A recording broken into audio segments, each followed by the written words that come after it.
Esse aqui é onde estão os exercícios. Vou começar com uma situaçãozinha bem simplesinha. Vamos pensar no sinal assim, ó.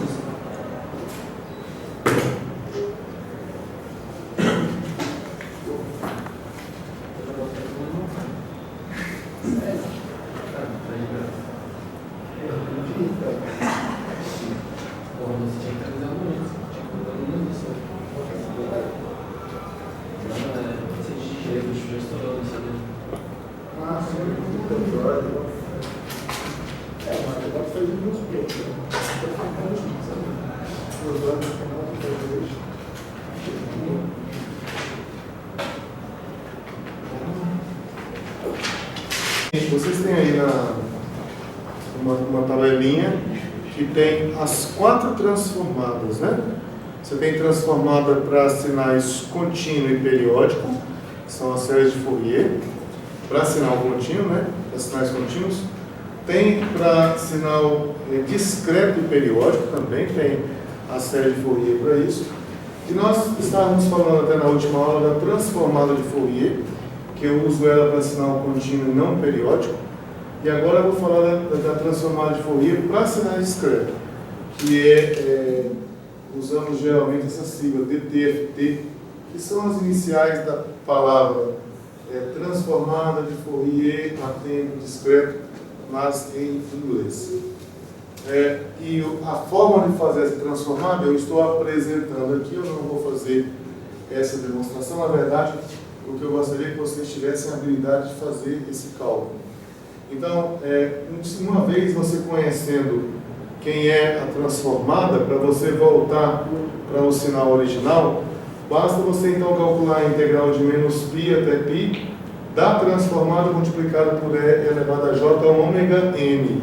Esse aqui é o ômega maiúsculo. E você vai integrar em relação a ômega. Então o ômega vai desaparecer e vai ficar somente o n. Quando você tem o xn, que é o xão, aí você vai calcular qual é o limite dessa série.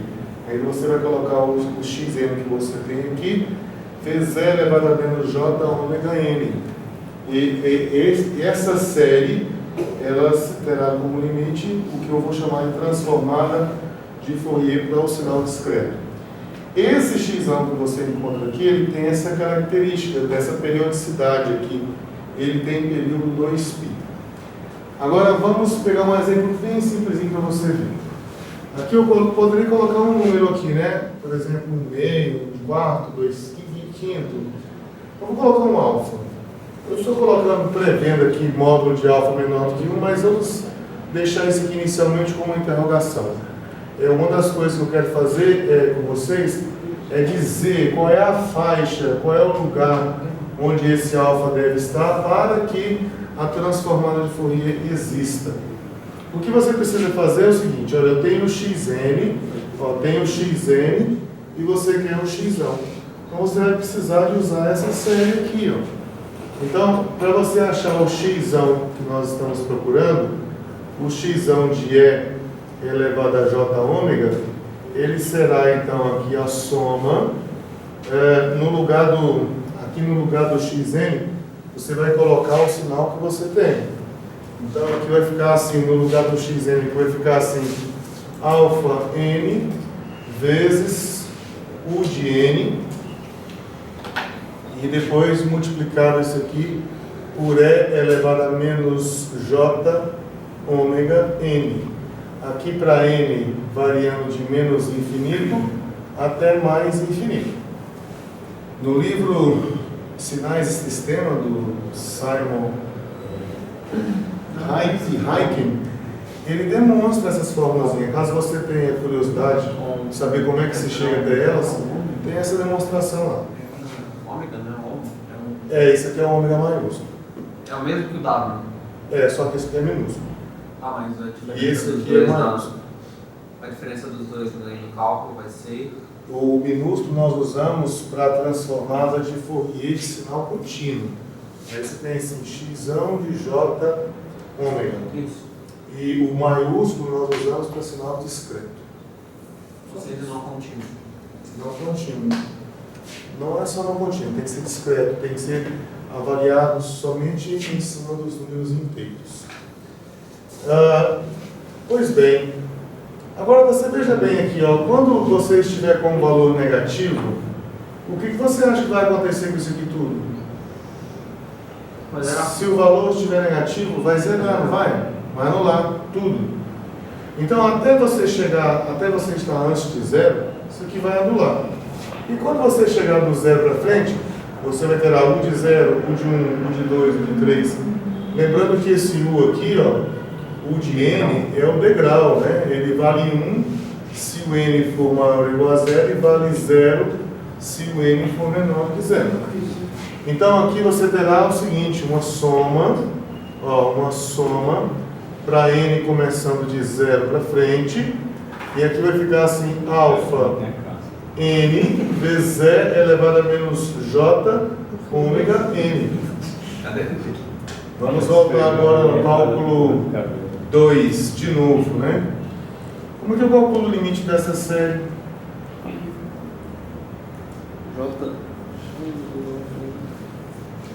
Olha, eu não sei se vocês se lembram, mas nós não temos tantas séries que nós conhecemos o jeito de calcular o limite dela.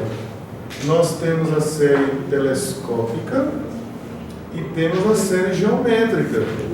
Vamos relembrar como é que é a série geométrica? Ela é assim, ó, soma de uma coisa aqui, essa coisa não pode depender do N, aqui é elevado a N, para N começando aqui em um certo valor inicial, N0, indo para frente, indo para mais infinito. Isso aqui será convergente somente se essa base aqui tiver um módulo menor do que 1. Se o módulo for maior do que 1, ela é divergente. E caso ela seja convergente, você terá como limite isso aqui. É o primeiro termo dividido por 1 menos a base. Então, o primeiro termo é o que acontece com isso aqui, quando você faz o N igual a N0. Aí você vai ficar assim, isso aqui é elevado ao primeiro N. Depois dividido por 1 menos isso aqui, se por acaso o módulo dessa coisa for um número menor do que 1. E é divergente se o módulo dessa coisa for maior ou igual a 1. Isso é uma série geométrica. O que eu quero é enxergar nessa expressão aqui uma série geométrica. Você veja que não é para ser um negócio muito complicado. Você tem N aqui também. Então você pode escrever isso aqui assim, ó, soma, aqui vai ficar assim, alfa vezes E elevado a menos J ômega, tudo isso elevado a N. Eu posso fazer isso? Aqui está multiplicando, você pode distribuir os expoentes, volta ao que era antes. Aqui N começando em 0, indo para frente, indo para mais infinito. Aí você pode falar assim, mas acontece que esse N aqui, ele está numa exponencial complexa, isso aqui é o argumento de um cosseno. Aqui você tem assim o cosseno de N multiplicado por ômega. Como é que você tira esse N aqui? Nós já mostramos aí no início da disciplina que essa exponencial complexa, ela tem as mesmas propriedades da exponencial real. E uma das coisas que você pode fazer é isso que eu estou fazendo aqui. Agora, aqui, embora isso aqui seja um vetor, né? Porque isso aqui é um cosseno de menos ômega e depois mais j seno de menos ômega. Mas, embora isso aqui seja um vetor, essa propriedade aqui valerá se esse vetor aqui tiver módulo menor do que 1. Então, como é que eu tenho que verificar se isso aqui tem módulo menor do que 1 para eu fazer essa passagem daqui para cá? Então, mas isso é fácil, nós já não fizemos mais de uma vez calcular o módulo de E elevado a J ômega. Vocês se lembram quanto é que está o módulo de E elevado a J ômega? E elevado a J coisa, na verdade. Quanto que dá um módulo? Vamos fazer com vocês aqui, o módulo de E elevado a J e qualquer coisa. Módulo é o tamanho do número complexo, não é? E esse número complexo aqui, ele não é cosseno da coisa mais J seno da coisa, não é assim? Como é que calcula o módulo disso? O módulo disso é raiz quadrada da parte real ao quadrado, mais a parte imaginária ao quadrado. E cosseno ao quadrado com mais seno ao quadrado, isso dá 1. Então vai ficar a raiz de 1 que dá 1. Então esse módulo aqui dá 1. Então quando você vier calcular esse módulo aqui, ó, o módulo de alfa vezes E elevado a menos J ômega é a mesma coisa que o módulo de alfa multiplicado pelo módulo de E elevado a menos J ômega. Só que esse carinha aqui tem módulo 1. Não é nem menor do que 1, é 1 mesmo. É sempre igual a 1 esse módulo aqui. Então o resultado, eu fiquei com o módulo de alfa menor do que 1. Opa, módulo de alfa somente, né? Módulo de alfa vezes 1, que é módulo de alfa. Eu não tinha colocado aqui, ó, não é mais interrogação, né? É verdade, ó. Eu posso então considerar módulo de alfa menor do que 1, que aí eu chego aqui e eu posso falar o seguinte, olha, isso aqui é menor do que 1. Esse 1 aqui você nem precisa escrever, né? Por hipótese aqui, o módulo de alfa é menor do que 1. Isso aqui que eu estou fazendo é para módulo de alfa menor do que 1. Não posso fazer esse cálculo aqui para 2 elevado a n, porque não se encaixa com isso aqui. Então, como eu já tenho isso aí, eu posso agora fazer essa passagem aqui, ó. Isso aqui por conta disso, né? Porque eu tenho um módulo disso aqui menor do que 1, vai ficar assim, ó. Isso aqui é o quadradinho, né? Esse é o quadradinho. É elevado ao primeiro n. O primeiro n é 0. Isso aqui elevado a 0 vai ficar 1. E aqui vai ficar dividido por 1 menos esse carinha aqui, ó. Alfa vezes E elevado a menos J ômega. Pronto. Agora pega a tabela de transformada que eu passei para vocês e vamos ver se a gente enxerga isso lá.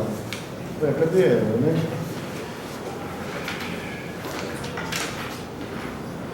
A tabela de transformada está aqui, ó. Olha só, essa bem aqui. Nós acabamos de demonstrar essa linha. Nessa tabela aqui da página 650. Primeira, segunda, terceira linha. Acabamos de demonstrar essa linha. Do mesmo jeito que nós fizemos com essa linha aqui, podemos fazer com qualquer outra. E aí a gente vai criando fórmulas, né? Fórmulas para você poder depois usar. Quando você quiser calcular uma transformada inversa, você pode usar. Por exemplo, se eu tenho um sinal no domínio da frequência desse jeito aqui, eu quero saber como é que é a cara dele lá no domínio do tempo, eu vou pegar isso aqui e voltar para isso aqui, tá certo? Desde que esse alfa aqui tenha módulo menor do que 1. Tá bom? Bom, então tá aí o nosso primeiro exercício. Esse exercício não é nenhum desses que está nessa lista aqui. Nós pegamos um aí que está na tabela, né? Na tabela de transformar.